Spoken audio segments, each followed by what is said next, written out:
General Asim Munir नए army chief मुकर्रर, general Sahir Shamshad Mirza नए chairman joint chief of staff बन गए। सदर मुमलिकत आरिफ अलवी ने वज़ीर-ए-आज़म हाउस से भेजी गई समरी पर दस्तखत कर दिए। वज़ीर-ए-आज़म शहबाज शरीफ के ज़ेर सदारत वफाकी काबीना के इजलास के बाद वज़ीर-ए-आज़म ने दोनों के नामों की समरी सदर मुमलिकत को भेजी। वज़ीर दिफा ख्वाजा आसिफ कहते हैं तमाम मामलात खुश असलूबी से हल हो गए। पीटीआई का पाक फौज के नए सरबराह और chairman joint chief of staff committee की तकर्री का खैर मकदम। तवक्को है कि फौज की नई क़यादत मुल्क में आईनी हकूक़ की बहाली और जमहूरियत के इस्तेहकाम के लिए अपना किरदार अदा करेगी। एलामिया में कहना था मुल्क की सलामती और इदारों के इस्तेहकाम के लिए कदम उठाने को तैयार है। सदर मुमलिकत से chairman joint chief of staff committee general Sahir Shamshad और army chief general Asim Munir की ऐवान सदर में अलहदा मुलाकातें। सदर मुमलिकत की नई तकर्रियों पर मुबारकबाद। सरबराहान पाक फौज की वज़ीर-ए-आज़म शहबाज शरीफ से भी मुलाकातें। अफवाज पाकिस्तान के पेशा वराना उमूर पर भी तबादला ख्याल। वज़ीर-ए-आज़म शहबाज शरीफ ने नई तकर्रियों पर मुबारकबाद दी। आर्मी चीफ की तैनाती से कबल सदर आरिफ अलवी की इमरान खान से 45 मिनट तक मुशावरत। फवाद चौधरी का कहना था कि तैनाती से मुतालिक आईनी और कानूनी उमूर ज़ेर बहस आए। तमाम मामलात आइन और कानून के मुताबिक हल हुए। चेयरमैन पीटीआई की ज़मान पाक पर पार्टी कायदीन और कानूनी माहिरीन से वीडियो लिंक के जरिए मुशावरत।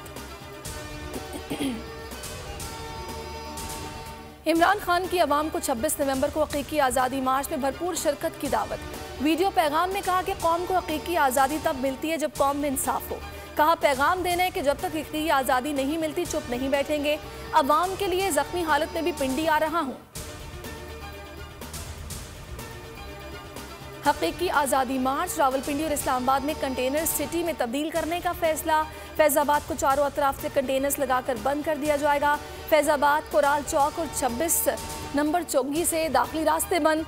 आईजी अकबर खान की सरबराही में इजलास। अहम दाखिली रास्तों पर 20,000 नफरी लगाई जाएगी। एफसी और रेंजर्स एहलकार भी तैनात होंगे। इस्लामाबाद में दोबारा दफ़ा 144 नाफिज। और हकीकी आज़ादी मार्च के लिए पूरी कौम तैयार और पुरजोश। रावलपिंडी में तैयारियां जारी।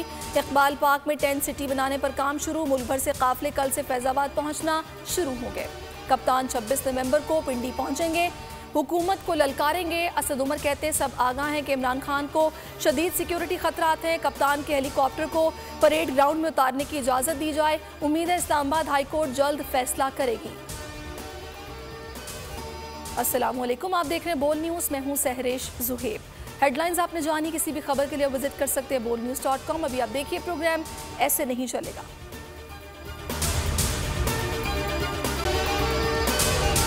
अगर आपको ये वीडियो पसंद आई है तो हमारे चैनल को सब्सक्राइब कीजिए और बेल आइकन पर क्लिक कीजिए। जाली केस है ना, ये हम पे उस वक्त बनाए गए थे जब हुकूमत यही थी, इन्हीं लोगों की हुकूमत थी ना। और ये जाली केस, इनको मैं नहीं कह रहा इस केस को जाली केस, इनको पाकिस्तान में क्या पूरी दुनिया में एक ऐसा शिकायत कुंदा नहीं मिला, एक ऐसा कंप्लेनेंट नहीं मिला जिसने ये कहा हो कि हमारे साथ फ्रॉड हुआ है। तो ये खुद ही बन गए कंप्लेनेंट और ये खुद ही इन्होंने खुद ही इन्वेस्टिगेशन की, उसकी खुद ही तफ्तीश भी की। यानी कि कंप्लेनेंट भी है, इन्वेस्टिगेशन ऑफिसर भी है। और इन द एंड इन्होंने फिर उसके बावजूद ये कोर्ट में जमा कराया कि जी ये केस जाली केस था, जो कुछ एग्जैक्ट कर रहा था सब लीगल। ये मेरी बात नहीं है, ये इनके इन्वेस्टिगेशन ऑफिसर की बात। आज फिर उन्हीं की हुकूमत है और अब तो हमने नारा नहीं लगाया, अब तो हम हकीकी सहाफत कर रहे हैं। आप ये समझें, ये जो हक है ना, हक पे खड़े रहना और हक को बोलना, ये दूर से लगता है तन्हा हो गए लोग। आप खान साहब को देखें, तन्हा दिखाई देने, सारी जमातें मिलकर उनके खिलाफ हैं। लेकिन आज भी पाकिस्तान की आवाम उस हक की आवाज़ के पीछे जो है 80% से ज़्यादा आवाम उनके साथ है। एग्जैक्टली इसी तरीके से बोल की कहानी है।